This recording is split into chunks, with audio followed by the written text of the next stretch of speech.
Olá! Hoje a gente vai conversar sobre um assunto que, olha, parece complicado, mas está no nosso dia a dia o tempo todo. Os bens públicos.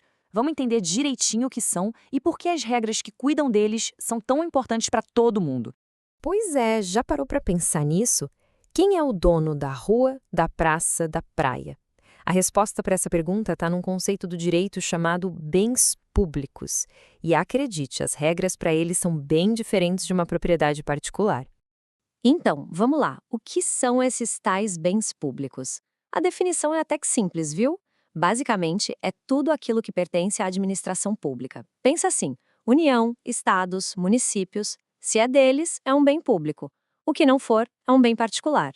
Mas olha só, aqui a coisa começa a ficar mais interessante. Não dá para colocar tudo no mesmo saco.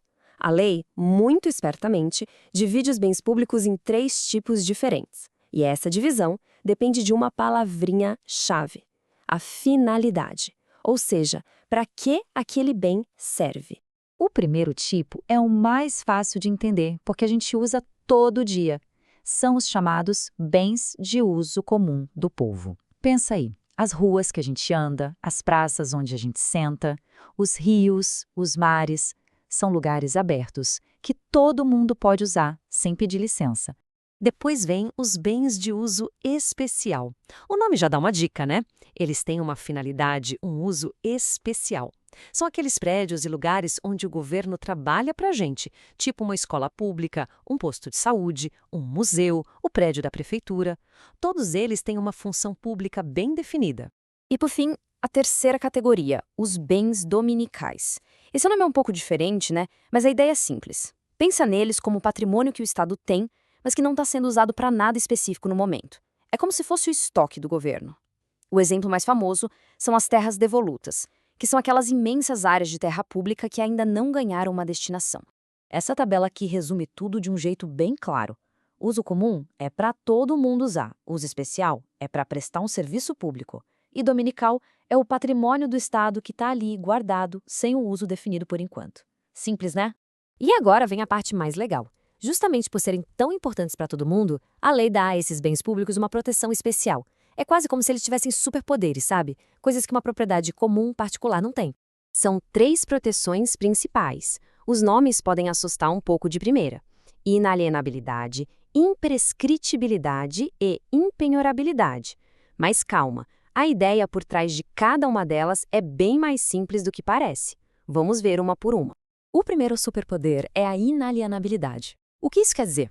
Na prática, significa que, como regra, um bem público não pode ser vendido, doado ou trocado. O governo não pode simplesmente acordar um dia e decidir vender uma praça ou um parque. Essa regra existe para proteger o que é de todo mundo. O segundo é a imprescritibilidade. Esse trava-línguas aí quer dizer uma coisa muito importante. Ninguém pode se tornar dono de um bem público por uso capião. Sabe aquela história de ocupar um terreno por muitos e muitos anos e depois pedir a propriedade na justiça? Pois é, com bem público isso simplesmente não existe. Não importa quanto tempo passe, ele sempre será do Estado. E isso não é só uma teoria, não. Está escrito com todas as letras na lei.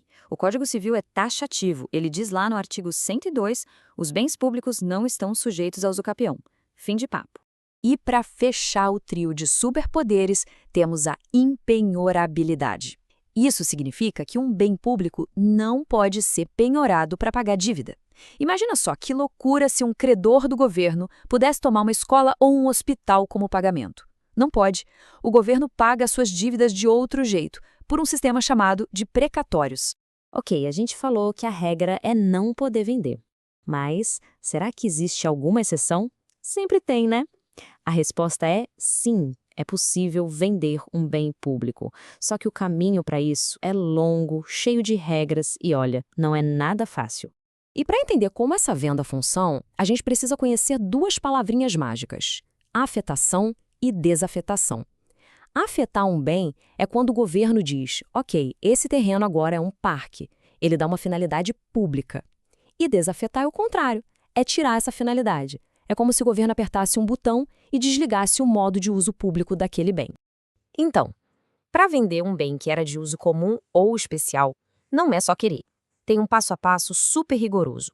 Primeiro, tem que justificar muito bem que existe interesse público naquela venda. Depois, tem que fazer a tal da desafetação. Aí precisa de autorização dos vereadores ou deputados. E, por último, ainda tem que fazer uma licitação pública. É um processo bem complexo. Ah, mas lembra dos bens dominicais, aquele estoque do governo? Então, aqui está o pulo do gato. Como eles já não têm uma finalidade pública específica, eles não precisam ser desafetados. Isso facilita um pouco a venda deles, mas atenção, a maior parte das outras regras, como a necessidade de licitação, continua valendo. E para a gente ir fechando, fica uma dúvida prática. Se o parque é público, como é que tem um restaurante lá dentro? Se a praia é de todo mundo, por que tem um quiosque vendendo coisas? Como um particular pode usar um espaço que é público? A lei prevê algumas ferramentas para isso. A mais simples é a autorização, para coisas bem rápidas, tipo uma feira de rua que dura um fim de semana. Depois vem a permissão, que já é algo mais estável, como uma banca de jornal.